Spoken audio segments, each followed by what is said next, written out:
사람은 누구든지 인생을 완벽하게 살아가기를 원하고 있습니다. 부족함이 없이 살아가기를 원한다는 것이죠. 어떻게 하면 행복하게 살까? 어떻게 하면 즐겁게 살까? 어떻게 하면 평안히 살까? 부족함이 없이 넉넉하게 살아갈까? 이런 욕망이 있습니다. 그런데 어떻습니까? 생각하는 대로, 원하는 대로 되지 않더라는 것입니다. 뭔가 이루고 싶고 뭔가 가지고 싶은 것이 우리 모두의 마음일 것입니다. 내 주변에 어떤 사람들을 보면 내가 갖고 싶어 하고 내가 하고 싶어 하고 내가 이루었으면 좋겠다는 것을 이루는 것을 볼 때에 굉장히 대단하게 보입니다. 그리고 부럽기도 하죠. 그러나 그렇게 성공한 사람들에게 물어보면 여전히 허전하다고, 더 채워지지 않은 부족함이 있다라고 이렇게 대답을 한다는 것입니다. 열심히 달려왔는데, 죽도록 달려왔는데 자신에게 주어진 그 모든 것이 만족하지 못하더라는 것입니다. 수많은 사람들이 성공했다고 말하고 만족할 수 있을 것이라고 여기는 사람들에게 물어보면 내가 다 이룬 것 같아도 나는 여전히 아쉬움이 남고 또 더 높은 곳을 향해서 더 많은 것을 얻기 위해서 아직도 힘써야 하고 달려가야 한다고 이렇게 말을 한다는 것입니다. 그러니까 여전히 세상의 그 어떤 것으로도 만족함을 누리지 못한다는 것이죠. 사람이 아무리 노력해도 할 수 있는 일이 있고 할 수 없는 일이 있습니다. 내 힘과 노력으로 아무리 최선을 다해도 한계에 부딪힐 때가 있습니다. 여러분, 우리가 행복을 만들어낼 수 있습니까? 우리가 평안함을 만들 수 있습니까? 우리가 꿈꾸는 것들을 우리 스스로 이룰 수 있겠습니까? 아니, 내 평생에 이룬 것도 지키지 못해서 한순간에 무너지는 때도 있습니다. 우리 힘으로 해결할 수 없다라는 것이죠. 궁핍하게 살던 사람이 어느 날 갑자기 1억 천금을 얻습니다. 그게 무엇입니까? 로또를 사가지고 당첨이 되었습니다. 이 사람이 얼마나 행복할까? 행복하겠죠. 몇 날 며칠 잠을 못 이루면서 꿈인가 생신가 하며 굉장한 자기 만족감에 흥분 가운데 살게 될 것입니다. 그러나 세월이 흘러서 한 달이 지나고 두 달이 지나고 1년이 지나서도 그 흥분된 감격과 만족감이 있을 것인가? 전혀 그렇지 않다는 것입니다. 많이 배우지 못한 사람이 열심히 공부해서 최고의 지식을 가졌다 한들 성취하였다고 생각할 때에 굉장한 자기 자신에 대한 만족감이 있을 것입니다. 그러나 그것도 시간이 지나면 지날수록 별것 아니구나 라고 생각이 든다는 것입니다. 자식 때문에 늘 걱정하는 사람이 자식이 성공했다고 만족할 수 있겠는가? 물론 자식이 성공하면 이루 말할 수 없는 기쁨이고 감격입니다. 그러나 그 자녀의 성공이 나를 만족하다고 언제까지 그렇게 간직할 수 있는가? 그렇지 않다라는 것입니다. 병든 사람이 건강이 회복되어질 때에 만족한다, 행복하다, 이것을 지속할 수 있는가? 그렇지 못하다는 것입니다. 만족하는 것은 내게 주어진 환경의 문제가 아니라 환경이 달라진다고 해서 기뻐하고 만족할 수 있는 것이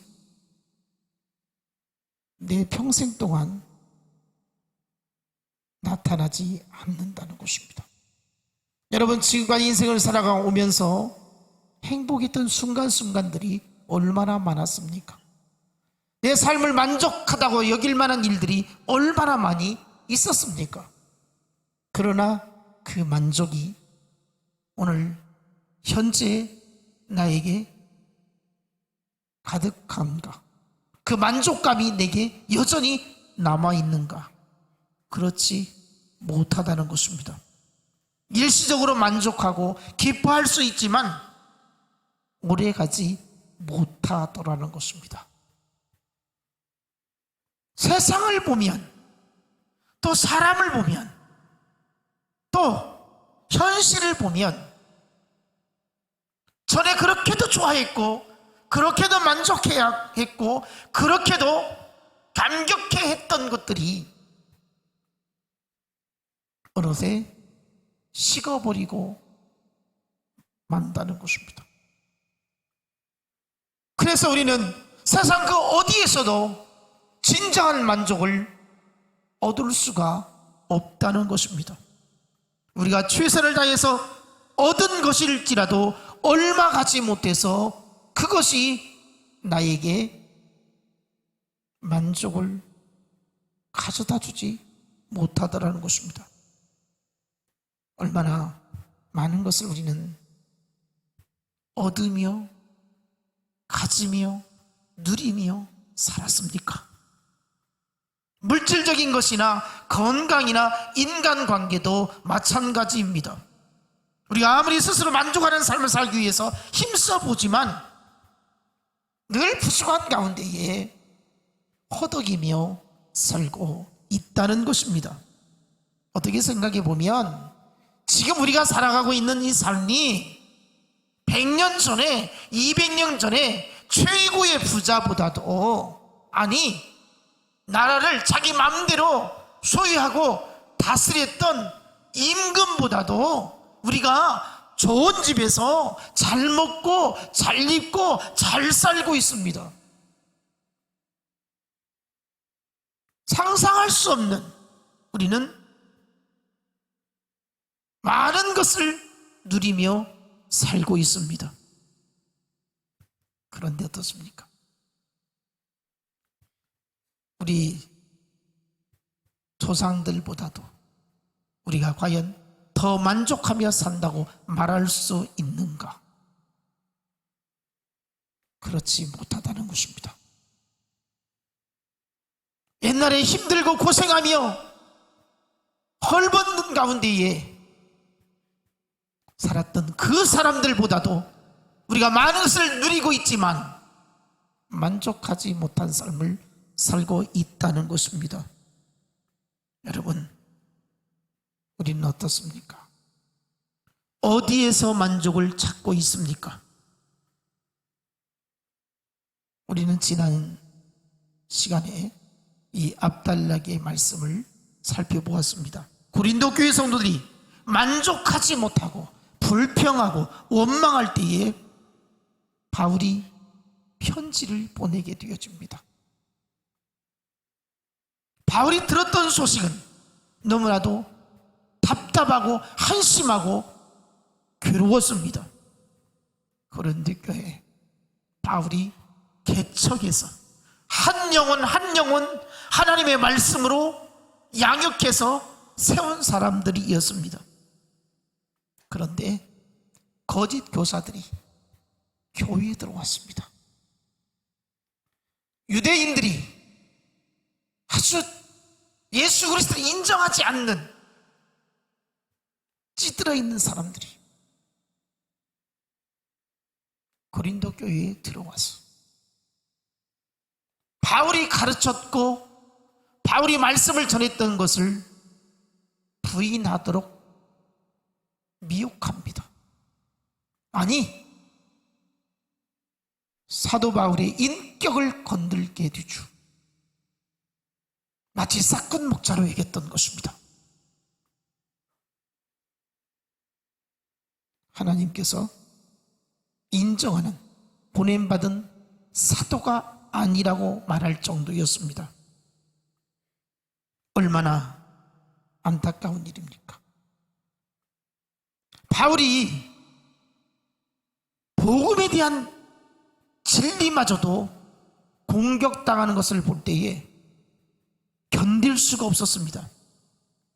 그러면서 교인들이 하는 말이 바울이 우리에게 추천서를 가져왔느냐 이렇게 말합니다.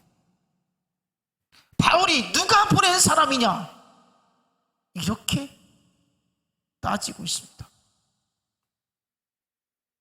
당시에 거짓 교사들은 예루살렘 교회에서 어떤 유력자에 의해서 추천서를 가지고 와서 우리는 보증받은 사람들이다, 지도자로서.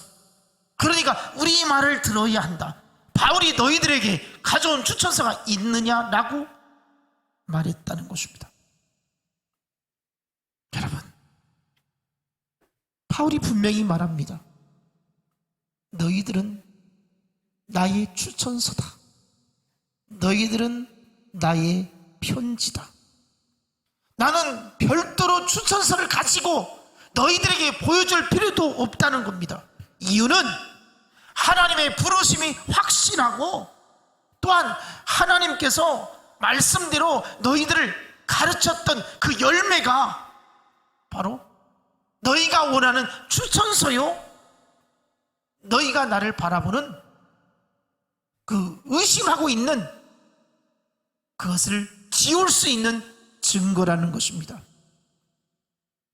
고린도 교회의 성도들의 신앙이, 너희가 가진 그 믿음의 고백이 하나님이 예수 그리스도를 이 땅에 보내주셔서 십자가의 피를 흘리게 하여 주심으로 화목제물 삼아 주셔서 구속의 역사를 이루셨다고 하는 이 복음이 너희가 받아들였기에 너희가 바로 추천서라고 이렇게 말을 합니다.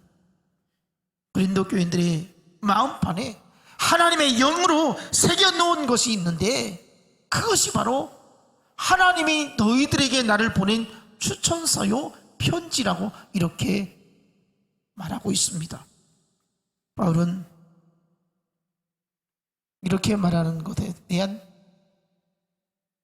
이유가, 너희들 자칫 잘못 생각하면 내가 교만해서 그렇다고 말할 수 있는데 나 절대 교만해서 하는 말이 아니다라고, 나는 예수 그리스도로 말미암은 확신이 있다라고 이렇게 말씀하고 있습니다. 오늘 주신 말씀 4절에 이렇게 말씀하잖아요. 우리가 그리스도로 말미암아 하나님을 향하여 이 같은 확신이 있으니,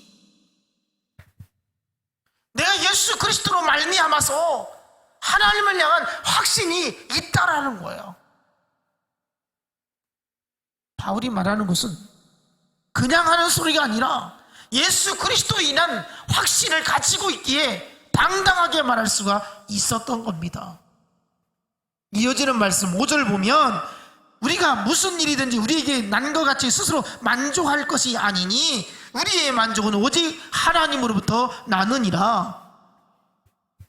무슨 일이든지 우리가 생각해서 하고 싶어서 하는 것 아니냐, 사람이 그렇게 하는 거 아니냐.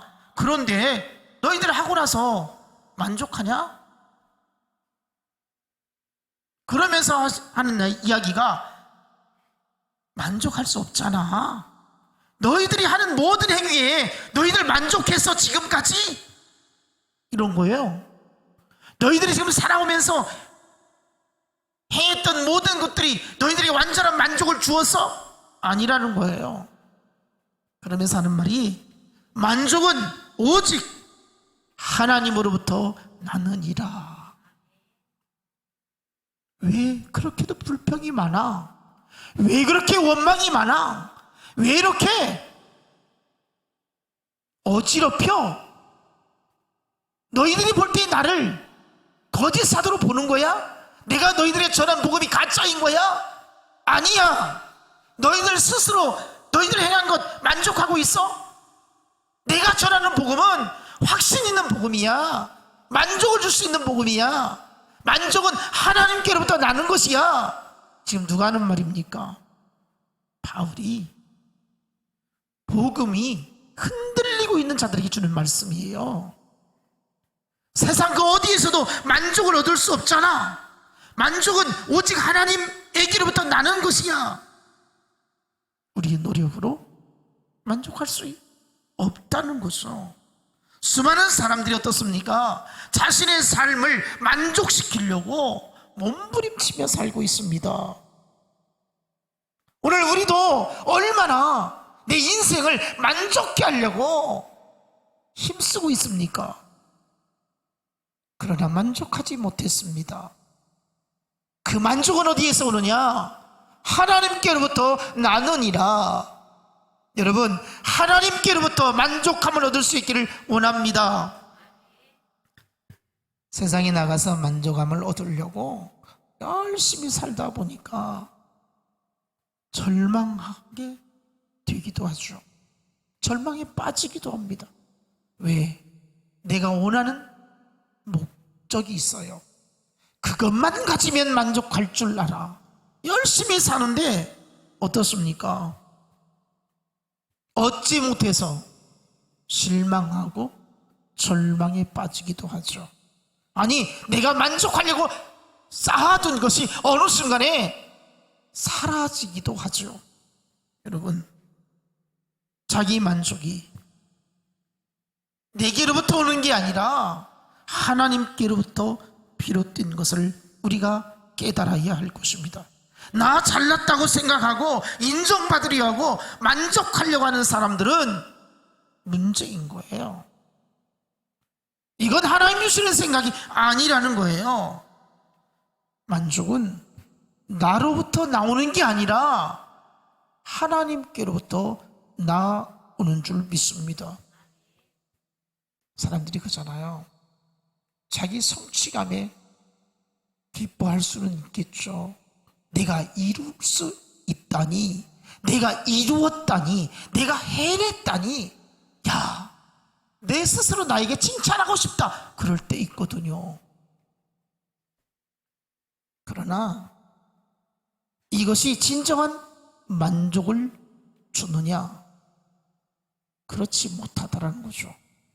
여러분, 인생을 살아가면서 참 잘했다, 내가 정말 수고했구나, 판단 잘했다라고 여길 때가 있는가 하면 세월이 지나서 보니까 내가 그때 선택을 정말 잘못했구나, 이런 후회스러운 일들도 있더라는 것입니다.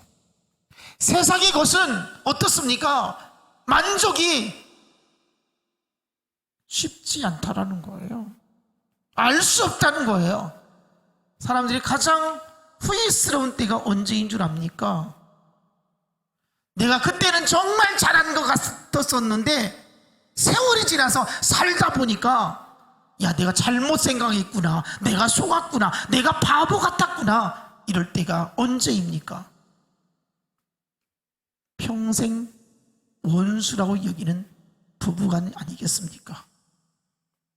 결혼할 때는 좋아서 미쳐버려요. 하루라도 빨리 결혼하고 싶어요. 날 잡고 나면 왜 이렇게 시간이 안 가는지 모르겠어요. 만나면 헤어지기가 싫어요. 만나도 또 만나고 싶어요. 그래 빨리 결혼해 같이 살자 해서 결혼해 살아요. 신혼 한 3년 지나면 어쩌다 내가 저런 인간하고 살게 되었나 싶을 때가 왜 없겠습니까? 자식 낳고 세월이 지나다 보면 내가 정말 내 인생에 가장 큰 실수였다. 저 인간 만나 사는 것이. 그럴 때 있어요, 없어요? 없어요? 없으면 좋은 거죠. 여러분, 우리가 인생 살아가면서요, 그럴 때가 너무 많아요. 잘한 것이 아니더라. 그 만족이 나에게 만족을 주는 것이 아니었구나, 이런 생각이 들 때가 얼마나 많느냐 그 말이죠. 우리는 모든 만족스러운 결과가 우리 자신에게서 나는 것이 아니라 하나님께로부터 만족을 얻을 때에 진정한 만족을 얻을 수 있다는 것입니다. 내가 내 인생을 위해서 노력해서 내가 수고해서 만족을 얻을 수 있다고 하는 것은 내가 하나님의 자리에 앉으려고 하는 교만인 것입니다. 나는 만족할 수 없어요. 하나님으로 인해서 만족해야지 내 스스로, 내 행위로, 내 성취감으로 만족할 수 없다는 것입니다. 내가 내 인생을 어떻게 책임질 수 있습니까?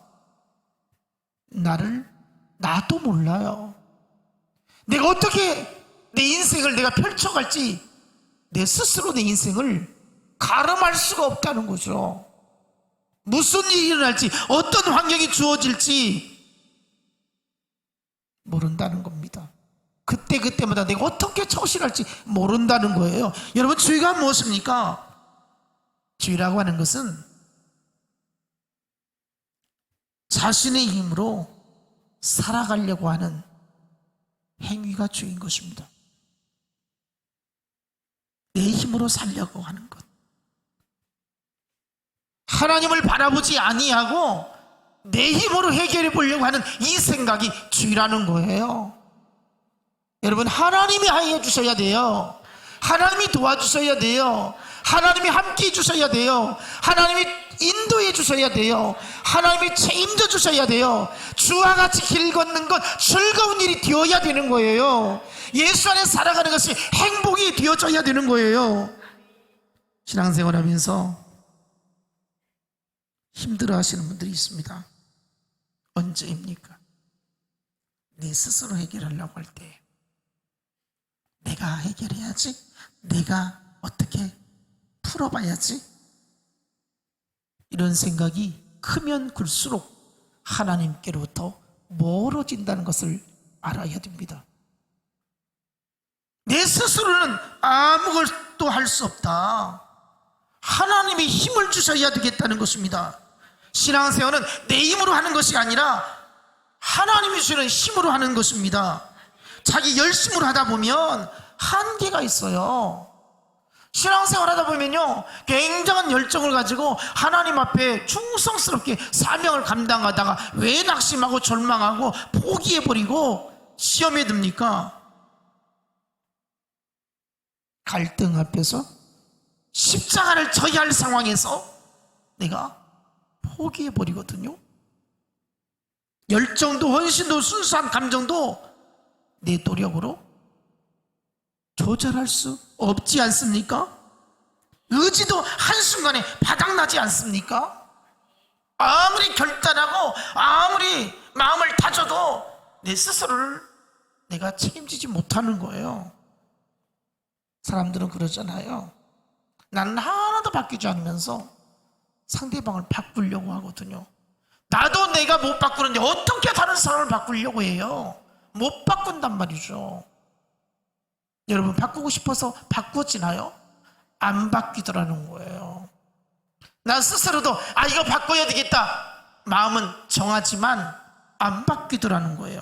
나도 나를 못 바뀌는데 다른 사람을 내가 어떻게 바꿀 수 있겠습니까? 그래서 우리는 나는 못하지만, 나는 한계에 늘 부딪히지만, 나는 늘 실패하고 늘 부족함과 연약함을 느끼지만 하나님의 능력을 구하면 할 수 있다. 이런 믿음 갖기를 원합니다. 하나님의 능력을 구하며 살아야 된다는 거죠. 하나님께서 공급해 주시는 그 힘을 가지고 살자는 거예요. 베드로전서 4장 11절에 보면 만일 누가 말하려면 하나님의 말씀을 하는 것 같이 하고 누가 봉사라면 하나님이 공급하시는 힘으로 하는 것 같이 하라. 하나님이 공급해 주신 힘을 가지고 하자는 거예요. 아멘. 하나님이 공급해 주시는 힘, 하나님의 힘으로 하면 할 수 있습니다. 내 영혼이 하나님과 늘 깨어서 연결되어져 있으면 내 삶에 은혜의 파도가 넘실넘실 거릴 줄 믿습니다. 이것이 하나님의 힘을 받아서 살아가는 모습이라는 거죠. 공급이 끊어지면 우리의 마음속에 헛된 욕망으로 가득가득 채워지게 되어지는 것입니다. 하나님 주시는 공급하는 힘을 가지고 살지 아니하면 내 생각에 욕망이 헛된 욕망에 빠져 살아간다는 것이죠. 빌립보 4장 19절에 나의 하나님이 그리스도 예수 안에서 영광 가운데 그 풍성한 대로 너희 모든 쓸 것을 채우시리라. 아멘. 하나님께서 채워주시는 은혜가 있다는 거예요. 사도 바울은 평생에 하나님의 공급을 충분히 경험을 했던 것입니다. 그래서 저렇게 고백하는 거예요. 하나님 한 분만으로 만족합니다. 오직 하나님께로부터 내가 만족을 얻을 수 있습니다. 그리스도로 말미암아 만족함을 얻습니다. 이런 고백인 거죠. 여러분, 예수 안에서 만족감을 얻기를 원합니다. 우리 날마다 그리스도께 붙들려야 됩니다. 힘들고 어려울 때일수록 더 그리스도에게 붙어 있어야 됩니다. 그리스도를 묵상하고 그리스도를 찬양하고 그리스도의 십자가 앞에 나아가야 된다는 것입니다. 인생이 내가 생각하는 대로 움직이지 않고 기대하는 것과는 달라질지라도 하나님의 신실하심을 믿어야 할 것입니다. 하나님은 나를 한 번도 실망시키지 아니했습니다. 우리는 얼마나 하나님을 많이 실망시키고 있습니까? 그때는 몰랐는데 세월이 지나 보니까 바로 그렇게 되어진 것이 하나님의 섭리였구나, 하나님의 인도하심이었구나, 하나님이 내 생애에 관여하고 계셨구나, 이것이 깨달아지기를 원합니다. 우리가 하나님을 의지하는 것에 실패하지 않는다면, 하나님의 간섭을 싫어하지 않는다면, 하나님의 도우심을 끝까지 믿는다면 하나님의 공급하는 힘이 끊이지 아니할 것입니다. 여러분, 예수 그리스도로 충분함을 믿으시기 바랍니다. 그래서 우리는 어떤 형편이든지 자족할 수 있는 은혜가 있기를 원합니다. 빌립보 4장 11절에 바울은 어떤 형편이든지 나는 자족하기를 배웠다, 이렇게 고백을 하고 있습니다. 자족하기를 배웠다. 이게 무슨 말입니까? 어떤 형편에서든지 하나님이 만족할 만큼 내게 부족함을 채워주셨다, 이 말이 아닙니다. 그러면 하나님께로부터 자족함을 배웠다, 이 말이 무슨 말인가? 어떤 상황 속에서도 하나님은 나와 함께 하신다는 것을 확신하게 되었다는 것입니다. 하나님이 여전히 나와 함께 하심을 체험하게 되었다는 것입니다. 여러분, 우리가 필요한 것, 갖고 싶은 것, 원하는 것 성취되지 아니하였다 할지라도 하나님이 나를 도와주시고 공급해 주시고 함께 하심을 체험할 수 있기를 원합니다. 아무리 힘들어도 상황을, 어려움을 극복할 수 있고 감사할 수 있고 찬양할 수 있고 기뻐할 수 있는 것이 바로 하나님이 나에게 주시는 힘으로 인해서 얻어지는 은혜라는 것입니다. 여러분, 이 은혜가 있기를 축복합니다. 자신이 끌어모아 얻은 것으로 아쉬움이 우리는 늘 남게 되어 있습니다. 지금 누구든지 그러잖아요. 나는 만족한다, 나는 됐다, 나는 더 이상 부족함이 없다, 나는 완벽하다, 이렇게 자신 있게 말할 수 있는 사람이 누가 있습니까? 아무도 없습니다. 왠지 부족합니다. 사실 부족한 것이 현실적이고요. 그래서 우리는 하나님이 내게 감당할 수 있는 힘을 주시는 것, 이것이 만족을 얻을 수 있는 길이라는 것입니다. 여러분, 저와 여러분의 생각이 어떤 생각을 가지고 살고 있느냐? 하나님께서는 우리에게 은혜를 넘치도록 부어주실 수 있는 하나님이심을 믿는 것입니다. 고린도후서 9장 8절에 하나님이 능히 모든 은혜를 너희 넘치게 하시나니 너희로 모든 일 항상 모든 것이 넉넉하여 모든 착한 일을 넘치게 하려 하십니다. 이렇게 말씀을 하고 있습니다. 하나님이 넘치게 하여 주시기를 기뻐하신다는 거예요. 여러분, 물질적인 풍요를 의지하고 살아가는 사람은 언제든지 무너질 수가 있습니다. 그러나 하나님이 우리에게 주시는 영적인 부유함을 가지고 살아가는 사람은 세상 것으로 인하여 흔들리지 않는다는 것입니다. 주님이 주시는 영적인 부유함으로 세상의 것을 뛰어넘을 수 있다는 것입니다. 어려움이 닥칠 때에 당황하지 마시고 불안에 떨지 마시고 하나님과 연결된 고리가 끊어지지 아니하도록 힘써야 할 것입니다. 우리가 왜 주님과 멀어집니까? 왜 교회와 멀어집니까? 왜 신앙생활이 시험에 듭니까? 하나님과의 관계가 깨어지고 있다는 것입니다.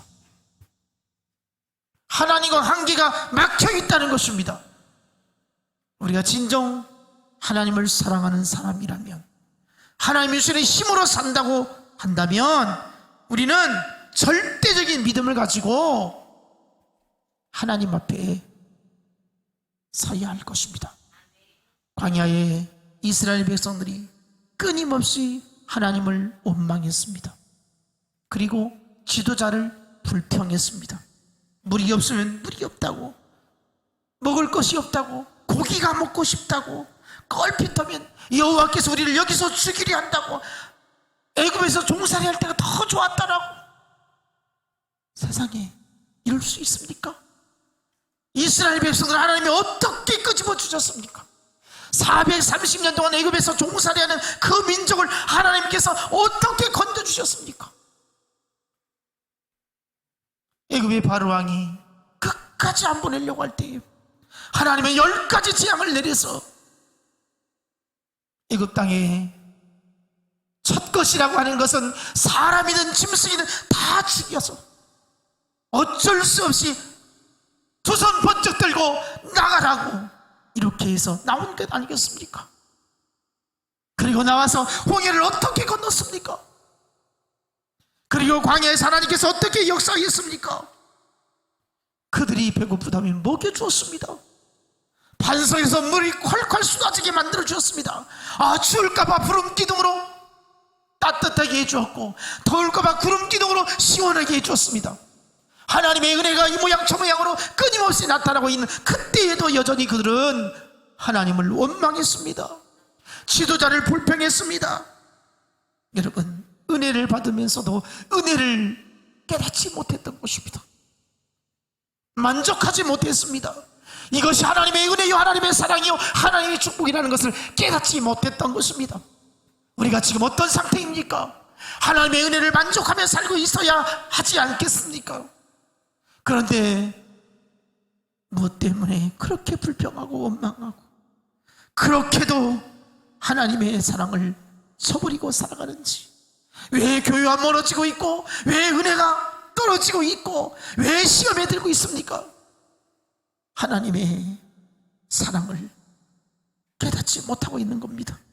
시편 106편 15절을 보니까 여호와께서는 그들이 요구한 것을 그들에게 주셨을지라도 그들의 영혼은 쇠약하게 하셨다. 하나님께서 요구한 거 다 들어주셨다는 거예요. 필요한 거 다 주셨다는 거예요. 그럼에도 불구하고 어떻습니까? 영혼이 쇠약해졌다. 이걸. 여러분, 세상의 모든 만족스러울 만한 것들을 하나님께서 여러분들에게 부어주신다고 해도 여러분들이 영혼이 잘 될 것 같고 믿음이 더 깊어질 것 같은가? 성경은 말씀하고 있습니다. 너희들이 요구한 대로 필요한 대로 다 내가 줬는데도 너희들은 영혼이 쇠약해지고 있다. 여러분, 우리가 그런 모습이 아니겠습니까? 하나님의 주신 은혜가 그렇게도 크고 많은데 왜 이렇게 영혼이 쇠약해져 가고 있는지 모르겠습니다. 말씀을 그렇게 배우고 양육하였는데도 어찌하여 그렇게도 영혼이 쇠약해지고 있는지 모르겠습니다. 하나님의 은혜를 여기지 아니하고 만족하지 못하고 감사하지 못하고 살아가는 우리들의 모습이 안타깝기 그지없다는 것입니다. 유신적으로 필요한 것에 대한 기도의 응답을 받았을지라도 우리가 쇠약해지는 모습, 하나님이 내가 기도했던 이것저것 이렇게 주셨는데도 그 은혜에 감사하기는커녕 그 순간만 감사하지 그 은혜를 간직하지 못하고 영적으로 오히려 더 쇠약해지는 모습이 우리에게 있지는 않습니까? 우리가 왜 이렇게 됩니까? 욕심이 가득 차서 그렇습니다. 그 욕심이 무엇입니까? 하나님은 우리에게 그 욕심이 나를 위한 욕심이냐, 너를 위한 욕심이냐, 교회를 위한 욕심이냐, 네 자존심에 대한 욕심이냐, 이것을 말하고 있습니다. 고린도전서 10장 10절, 그들 가운데 어떤 사람들이 원망하다가 멸망시키는 자에게 멸망하였나니 너희는 그들과 같이 원망하지 말라. 기도에 응답받았으면 영혼이 쇠약해져서야 되겠느냐. 원망하지 말아라. 원망하지 말아라. 육신적으로 가득해서 심판이 임할 줄을 두려워하라고 말씀을 하고 있습니다. 사람은 자기 소유의 만족함을 누리려고 그렇게도 힘쓴다고 했습니다. 여러분, 우리가 성경에서 가장 인생을 만족하게 살았던 사람이 누구였는가 소개한다면 바로 솔로몬입니다. 솔로몬처럼 부귀영화를 누린 사람이 누가 있습니까? 그가 한 고백이 있습니다. 전도서 2장 10절, 무엇이든지 내 눈이 원하는 것을 내가 금하지 아니하며 무엇이든지 내 마음이 즐거워하는 것을 내가 막지 아니하였으니 이는 나의 모든 수고를 내 마음이 기뻐하였습니다. 이것이 나의 모든 수고로 말미암아 얻은 몫이로다. 내가 하고 싶은 것 다 해봤다는 거예요. 내가 갖고 싶은 것 다 가져보았다는 거예요. 내가 누리고 싶은 것 다 누려보았다는 거예요. 나만큼 전무후무한 이렇게 풍요로움을 누린 사람 없다는 거예요. 다 해봤다는 거예요. 그런데 결론은 무엇입니까? 전도서 2장 11절로 그 후에 내가 생각해 본즉 내 손으로 한 모든 일과 내가 수고한 모든 것이 다 헛되어 바람을 잡는 것이며 해 아래에서 무익한 것이로다. 해봤는데 다 헛되더라. 이런 고백을 하고 있어요. 다 해봤는데 참 부질없는 것이었다. 여러분, 우리가 왜 헛된 것에 빠져 살고 있는지를 깨달아야 되는 것입니다. 뭐 때문에 그렇게 하나님 앞에서 그렇게 살아야 하는지. 솔로몬이 인생의 결론을 전도서 12장에서 말하고 있습니다. 인생의 진정한 행복과 만족은 창조주를 기억하고 그를 경외하고 그 명령을 따라서 살아가는 것이 인생의 본분이다. 이렇게 결론을 내리고 있습니다. 이 세상 그 어떤 것으로 우리 영혼을 만족시킬 수 없습니다. 우리 영혼은 어떻게 만족함을 얻을 수 있겠습니까? 하나님을 만날 때에 만족함을 얻을 수 있습니다. 하나님께 소망을 두고 살아갈 때 만족함을 얻을 수 있습니다. 아직도 헛된 만족을 구하며 살아간다면 이제 돌이킬 수 있기를 원합니다.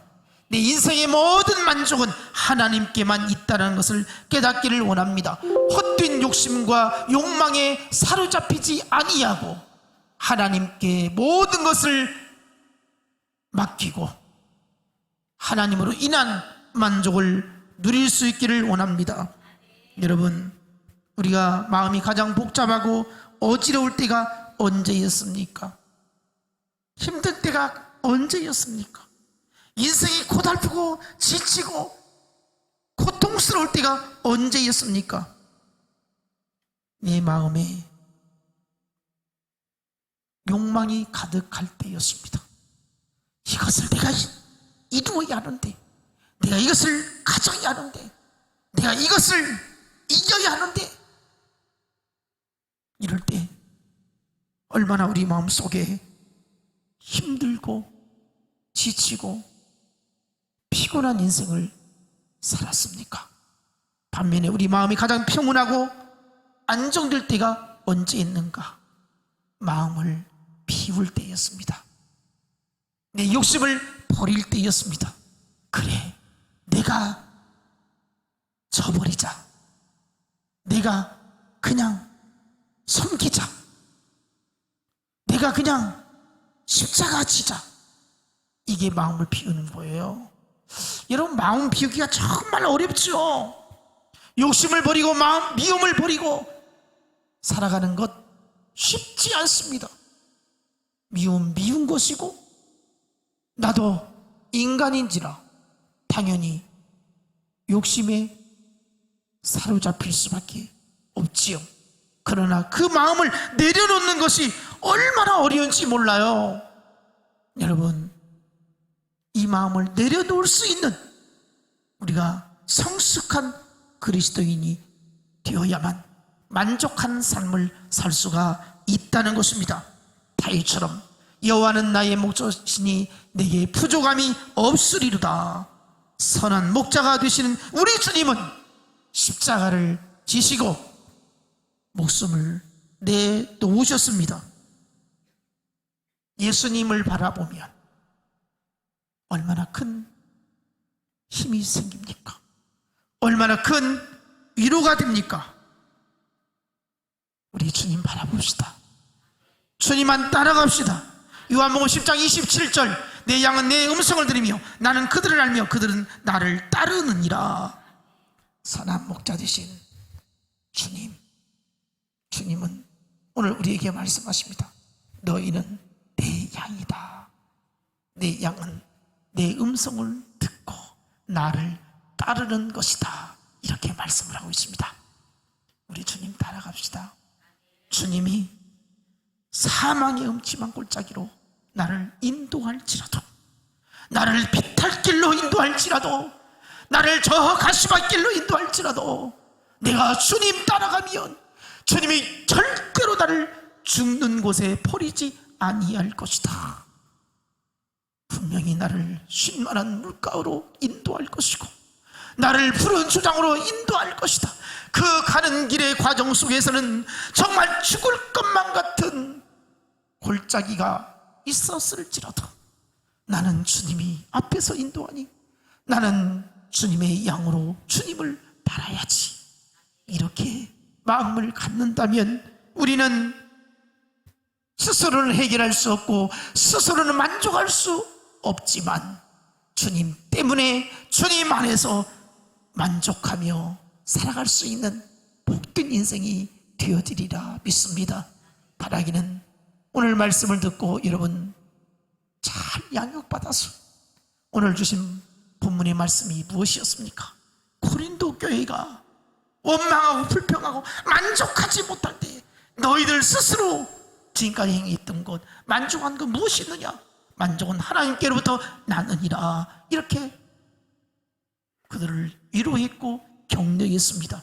여러분, 오늘 말씀 듣고 큰 힘을 얻으시고 주님 때문에 만족감을 얻는 우리 인생이 되어지기를 축복합니다. 기도하겠습니다. 하나님, 세상 것으로는 우리가 만족할 수 없습니다. 사람을 보면 원망과 미움과 질시가 더 크게 느껴집니다. 주님 바라보며 만족하게 해주시고, 주님 바라보며 힘을 얻게 해주시고, 주님 인도하심 따라 따라가게 하여 주옵소서. 내 양은 나를 따른다고 했고 내 음성을 듣는다고 했으니 주님의 음성만 듣게 해주시고 주님만 따라가게 하여 주시옵소서. 하나님, 우리가 스스로는 만족하는 삶을 살 수 없으니 하나님이 공급해 주시는 그 힘을 입어서 만족하는 인생을 살게 하여 주옵소서. 축복하심을 믿사옵고 예수님 이름으로 기도하옵나이다. 아멘.